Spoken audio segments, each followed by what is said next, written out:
Hi everyone, Mike Gray here, back with finally another solo RPG video. It's been a little bit, so I might be a little rusty. Basically, I want to shake off those cobwebs and get into a simple one-shot. Takes place in a typical dark fantasy world. We'll be using Fate Accelerated with this one, so pretty simple game. And I got the Fate dice on screen. I got my character sheet here. I will show you guys the character sheet itself. So if you want to take a quick little snapshot of it, those are the details. So essentially, my character name is Tarko. It is a he/him character. He is roguish charm, scruffy beard, braided hair, always ready for trouble. Think basically Captain Jack Sparrow. That's essentially what the character visually looks like. Perhaps it acts like, but we'll get to that. Okay, most important thing, his high concept is he is a low-level thief. This guy is new to the trade. He recently started to dabble in thievery, low-level pickpocketing, and I think he's going for his next big score. His trouble is kind of part of that. It is amateur but ambitious. So he is a level thief. He's going to be not exactly the most experienced, but he has the enthusiasm, he has the interest, the drive to do so. And that might be a problem for him. His first one of two aspects I decided to include was seeking fame and fortune. He's just looking for that big score. And then his second aspect is criminal contact. I think basically because he is a low-level thief, maybe he does work with an organization or he does jobs for this said criminal organization. So there is a contact, someone he has a reference to looking for the next big job. So as I showed the card to you guys earlier, his approaches, which are used in this game, is +2 for careful, +1 for clever, +1 for flashy, 0 for forceful, +2 for quick, and then +3 for sneaky. Now, with the refreshes, I usually use poker chips, so I'll get a few over here. I've got 3 poker chips off camera that I will use as a refresh. And for his stunts, they are the template of these stunts, not stumps, is loosely based from the book, how to write them down. Basically, his first stunt is because my father was a locksmith. I get +2 when I carefully pick locks when remembering the times I worked at my father's shop. So he comes from a background where his father was a locksmith. He worked in the shop. He helped his father in the shop, and he learned how to pick locks. So he's actually really good at picking locks. But when he is careful, so again, we need to remember that he's inexperienced in this kind of this line of work, if I want to call it that.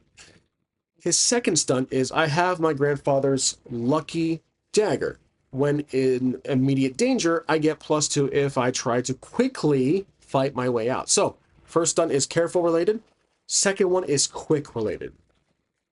Just his lucky dagger, it's on his person at all times. Now, no AI for this one. I'm sure a lot of you just clapped very loudly. Basically, what we'll be doing is using the Magic the Gathering card method. So, using Magic the Gathering is a great way to give you ideas. Basically, they work like tarot cards. It allows you to just look at the image, even the text, and consider what happens in the story. So, let's draw the first one for location.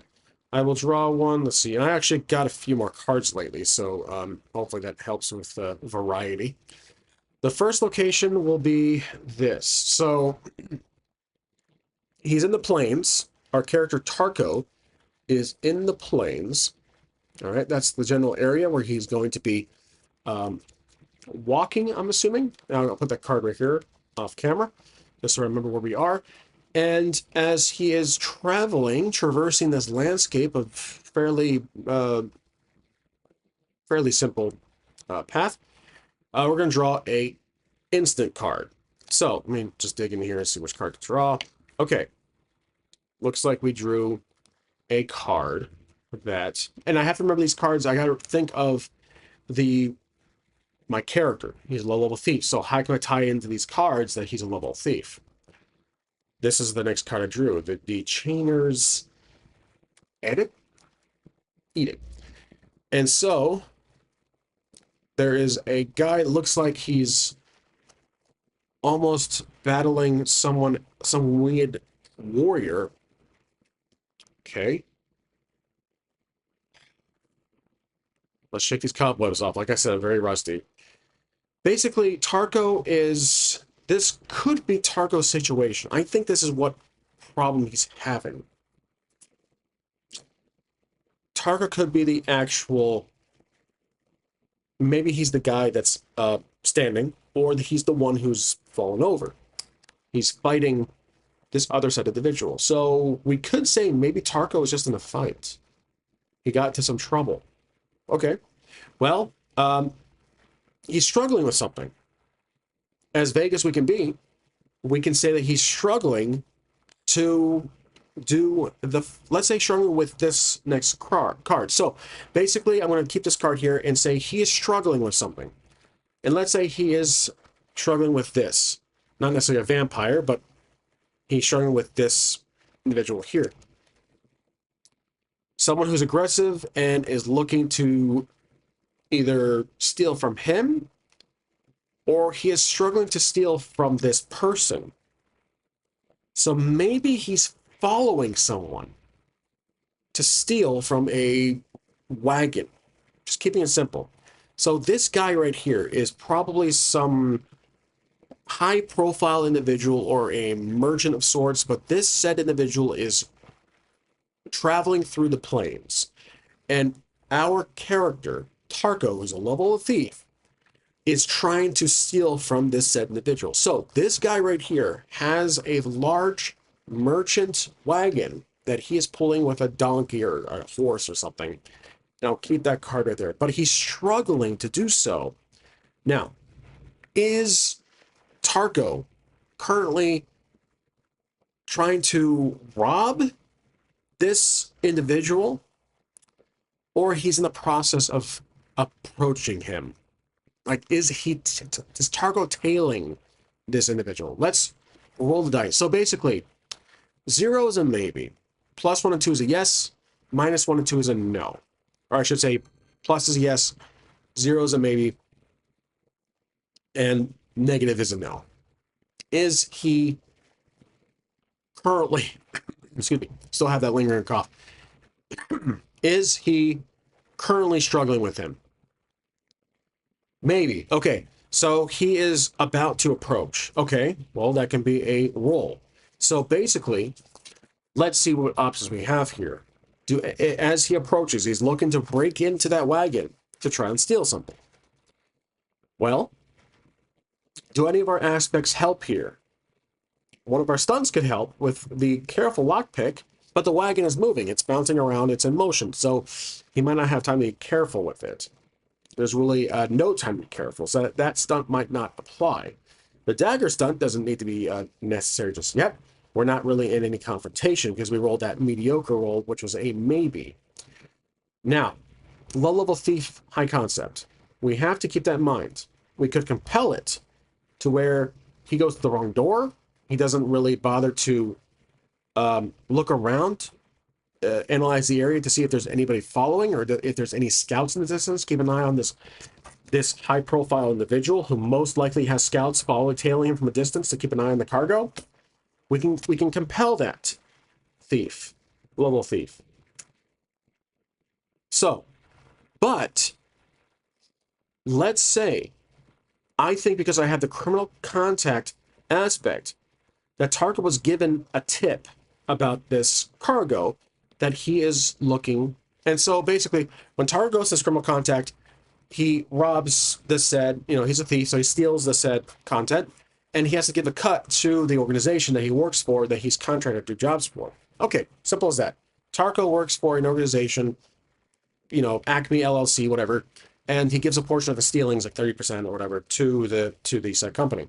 And they still, and doing so in exchange, they provide him with work. They provide him with opportunities, as they call it, to steal from other said individuals. So our character obviously is in the gray area here. So we can keep that in mind. I can spend a fate point to roll that as we approach. We are literally at the moment to pick that lock or approach the cargo and steal it.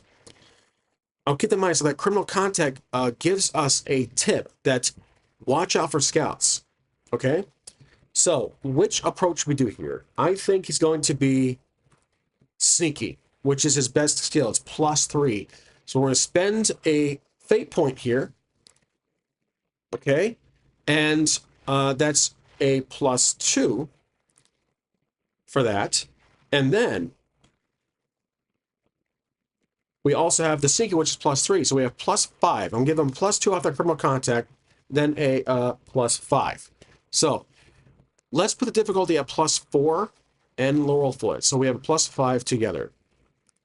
So we have a +6 total. Okay, so that's a standard success. Tarko is able to get behind the cargo as it's slowly moving forward, not exactly like going so fast, and he jumps on. Maybe he's protected by a cloak, or there's some overhang from the cargo. So luckily, if there are any scouts in the distance, keep an eye, they didn't see that happen. Maybe there isn't any scouts. But again, the roll was successful, so we're keeping it at that. Now, he needs to pick a lock and get inside. Okay, so as he is on the cargo on the back, he's hanging on. There's a little ledge. We'll draw a card here and see what happens. Let's do card. There we go. Okay. All right. It looks like... Oh, flesh. Okay. He smells like a dead carcass, basically. Okay, this is interesting. So he smells a dead carcass as he's near the door. Now, the criminal contact told him that the cargo, let's see, what can it be? He's looking for a solid golden compass. A copy of the DVD movie that bombed the box office. Okay, just to have fun with it, he's looking for a golden copy of the Golden Compass, but essentially it's a compass made of solid gold. Okay. But for some reason, he smells a dead carcass. He smells like a dead body. That ain't good. So it kind of, it gets a little in the way. It could impair his progress. It could impair any future roll. But the door is locked. There is a lock on it, and he needs to be careful. So we need to remember that is technically an aspect of the scenery, of the environment. So that could be a problem. So let's invoke, potentially, his low-level thief or amateur aspect. Where would this qualify? What would fit in the situation? Maybe neither of them do. I'm trying to think. Okay, let's just say he's going to pick the lock. He doesn't have time to be careful with it, so he's going to try to pick the lock quickly. So we snuck on, but now quickly a +2. Let's just do a simple +2. That's it. We won't consider any aspects just yet. All right. But okay. Let's remember that there's a dead... I'm going to write that down here. There is a the smell of a dead carcass. A dead body. Okay, there we go. That is a scene aspect. Could come in handy later on. We don't know. The smell itself. If he gets in trouble, maybe he'll throw the dead body at the other person. I don't know. It could be a crazy situation. So he's going to pick this lock quickly. Let's say the lock is obviously of high grade value. So let's give it a +4. So he's a +2 on this roll. What happens? We're going for a 4. That's 4 total. Okay, so +2 the roll and a +2 of our skill or our approach, which means 4, we match it perfectly or even. It is a standard success. Okay, he picks the lock and the lock comes off. No problem. So he opens the door slowly, looks inside, and he can see the following. Let's draw a card here to see what he sees. And he sees something to this extent, metaphorically, scorched earth. There is a, okay. All right, so there's a burnt, he sees a burnt carcass. You know what? It could just be like a boar or something, like actual food. Like a burnt meat. It's like a dead animal that maybe hunted. So I don't know. Let's say it's a boar. It's just like it's a cooked meal that's not been eaten yet. Yeah, let's just go with that. Okay, so it's a big dead boar that's just in the back. And he kind of gets a little shocked at it. He gets a little surprised. He looks inside a little more, ignoring the foul stench of the boar, which, again, could impair his judgment, his visual. And so he sees a crate. Some crates in the back of the car goes bouncing around um, as the wagon moves. He gets inside, closes the door. He has a lock with him. And he sees there's a little break in the ceiling. There's a sunlight shining on this little pedestal that has the compass on top. Okay, so he walks up to it, and then the following happens. Let's draw a card. Earlier I said it was a boar, like a dead animal carcass, but now I'm thinking this could be darker fantasy than I thought. A darker fantasy. So, I don't know, dark withering. Maybe as he gets closer to oh, here we go. Okay, I have an idea. This is not the carcass. This is a spell. So basically, as he's getting closer to the compass, we're going to use his trouble and invoke it, compel it, and accept. So that'll give me back a third fate point, third poker trip. And basically, we're accepting the compel to give us that chip. He triggers a spell. And it is not deadly, but it is something that will cause him to become very ill and sick. And he'll start to fall back. And he lands on his butt, and he falls back, starts coughing blood. There's some very powerful spell that negates anybody from getting close, and whoever gets close to it becomes very sick, unless you're the caster and you're immune from it. So he starts coughing some blood. He gets very drowsy. He gets very migraine. Everything is going all haywire with his body.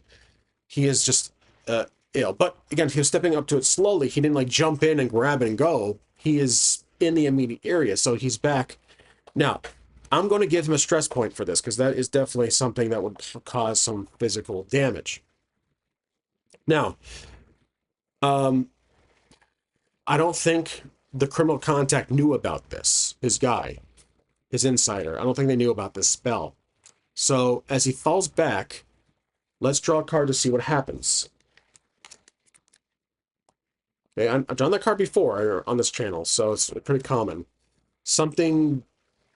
Okay, so that motion right there, the wagon stops suddenly, and he kind of stumbles forward, or he kind of leans forward. And you can hear the horse stops, and then there's footsteps briskly walking up to the door. Okay, so Tarko hears this. He stands up he tries to stand up, and he draws out his dagger as he tries to hide behind a box, for example. Let's ask, is there a box that he can hide in, like Agent 47 style? It's just yes or no at this point. There's not. Okay, so he is going to have to hold his ground and pull a dagger out. And the person outside, who is going to be the individual from earlier that I drew the card on, curses. He says, "What the hell?" And he opens a door, he looks in, and he sees Tarko.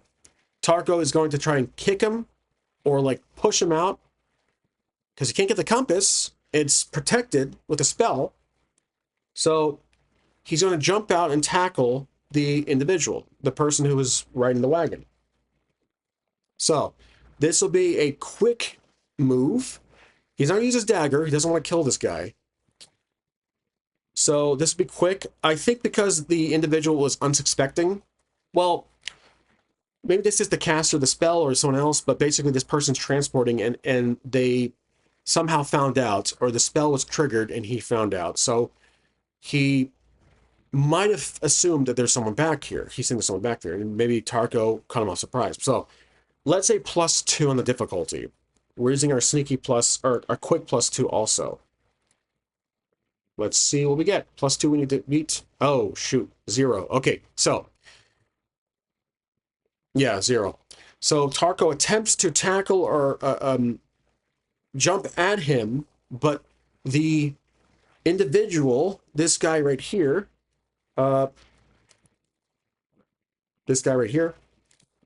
basically does the following. Let's draw a card to see what he does. Oh, there's a brawl. Okay. Yep, we get into a fight. Okay, so he was ready. He pulls out a weapon to attack Tarko, as I expected. So, well, maybe he doesn't. He pulls out a weapon, but he dodges. He jumps out of the way as Tarko stumbles forward. Remember, he's an amateur, and now they're in a fight. So it's a standoff. Is there anybody else in the area to help him? No, there's not. Okay, so it's just this one guy that was transporting the goods, the compass. And so Tarko is now in a brawl. We are in a fight. Okay, so we just have to attack. Yeah, we're just going to attack. Okay, so who's first? Well, he dodges, he kind of pushes out of the way, and now the two are standing there behind the wagon. Well, let's try to attack first. This will be with his grandfather's dagger. He's going to try a lunge and stab at this individual or disarm him. Maybe he's not trying to kill. I'm trying to think what Captain Jack Sparrow would do here. He would try to kill him. So he was trying to disarm him at least. And this would be a flashy. Let's try some. So +1 on this roll. So we're rolling first. So 0 total. Now the guy's rolling to defend. So we have 0. Oh, okay. So no, he dodges. Okay, then he attacks us. Okay, he attacks us with a +1. And we're going to dodge with a quick maneuver. Maybe a, what do you call it? With our dagger, grandfather's dagger. Oh, I forgot to add a +2 on that. I'm sorry. Shoot. No, I think I forgot to include the +2 on that as a stunt, because it's our grandfather's dagger. I don't think it would have beat it anyways. Okay, so let's use quick to try to dodge his incoming blow. We have a +2 on this roll. We can't. Okay, so he gets us. So maybe he stabs Tarko in the shoulder with his rapier or weapon. That's a second stress box. Okay, now we are going to attack back. Oh, we're not doing so well in this one shot. Okay, come on, Tarko. So he's going to try to swing back or at least swipe at the stomach. Some kind of... this will be maybe quick, +2 on this roll with the dagger. So that'll be a stunt. We'll do +4 total. So our roll is 4 total. His roll to defend, to dodge, is going to be... Oh, okay, we get him. So he takes his first stress box. I'll just kind of track it on the back here. Let's give him 2 stress boxes. He takes his first blow. Okay, so he attacks us back. He takes a swipe at the stomach, and maybe his armor gets penetrated, and he's going to swipe back and attack. Retaliate. So he swipes. Okay, so we have to beat a 0. We're going to dodge with quick, +2. We can parry with our dagger, because we had the attack earlier, so let's parry with our stunt, so that's +4 total. We have to beat 0. We did. 5 total. Okay, that's a successful style. So, not only do we dodge, but we actually do manage to stab him and gut him. So, this individual is dead. He drops down DED, dead. Okay. So, he drops to the ground, he's bleeding out, and let's see what he does. Let's see if he has any last-minute message. Renewed faith. Wow, okay. So, this person who we just gutted was very faithful, maybe. I don't know, I'm trying to interpret that card here. He's like, I'm coming, Elizabeth, and then he just collapses. So, all right. Our character who is in the gray just killed some random person. He pulled a Steven Seagal. Now the cargo is open, so he is going to jump into the cargo. But how does he get the actual, like, the problem is that the golden compass is booby-trapped with the spell. And so he's going to look through the pockets of the person we just gutted and see if there's anything that can help, like some kind of, I don't know, some user manual of the spell itself. And I'm going to say when he tries to, that's good. He's on fire. Okay, so no, his feet don't actually catch on fire, but I think this is a good thing. So he does indeed find something that's helpful. Like this could be hot-footed. So he does actually find something that's helpful. He finds a potion. It literally says to basically immunity to protective spell. So he drinks it, Holly, he's able to get back into the cargo container. He has a plot device. He has the Deus Ex Machina. He drinks it. He goes inside back into the cargo, into the wagon, and he walks up to the compass. He's not coughing, not bleeding out, and so he takes the compass and he pockets it. So I'm going to put compass as the new stunt. Gold compass,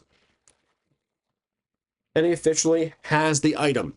So he jumps out, and he's going to run back into the bushes. Maybe he ran here, or he followed from behind. And let's say, trying to figure out how he got here. Maybe it doesn't matter how he got here. But basically, he has the item, and we're going to draw another card. See what happens after he gets the item. Illusion. Oh, interesting. Okay, so he looks back, and the body of the person he just maimed disappears, is no longer there. He looks back, and he's confused. The body's gone. He stops for a moment. He looks around. The wagon is still there, but he's looking around and confused. He grabs the compass, and is the compass still in his hand? It is. Okay, still holding the compass. And so the next thing that happens is, a fire starts. So around him, there's a fire that surrounds him and blazes him in the fire. And he's like, what the hell's going on? And the compass that he can see, the needles are spinning. And so he can see someone on top of the wagon dressed in kind of a mage outfit. That's a caster. So that was the person who was protecting. So it looked like it was just an illusion. And so the fire spins. I don't know where I'm going with this, but I'm hoping it goes somewhere. So this caster jumps onto the ground and starts walking up, and the fire we're surrounded by fire, starts to get smaller and smaller, and might engulf our character. Tarko is going to try something risky. He's going to take his dagger and throw it at, from what he can see, he's going to throw it at the guy. The caster is walking up to him, trying to engulf our character Tarko in flames. This will be challenging, +4. The dagger is a +2, and I think with the Seeking Fame and Fortune stunt, we can pay to give it another +2. That he's desperate. This will be his last Hail Mary, literally a Hail Mary, +4 in this roll. So we're going for a +4 or more. He got it. So he throws the dagger, tosses it through the fire, and it hits the caster right in the head, and he falls back. The fire goes away, and the guy's dead on the ground. So he throws his grandfather's dagger, which he no longer has. He doesn't want to go near that thing. Or does he? Well, he goes up to the caster. He looks for, I don't know if it's actually like a spellcaster, but it was just someone powerful that was guarding. Maybe it was one of the other scouts that's noticed what was happening. And trying to figure out if the illusion was being cast by the actual caster himself, or this person. Anyways, doesn't matter. He walks up to the person he just threw the knife at, and the guy is dead. His face is just sitting there, the knife on his head. He takes the knife, rubs it off the blood, and pockets it back in. So he still has his grandfather's dagger. All right, well, is he in the clear? Let's do a +2 on the advantage. Yes, he is. Barely. Okay, he is +1. Yes. Okay, so he takes the horse that was pulling the wagon, disconnects it, and goes back to town to give the item stolen to his contact. There we go. That's it for the one shot.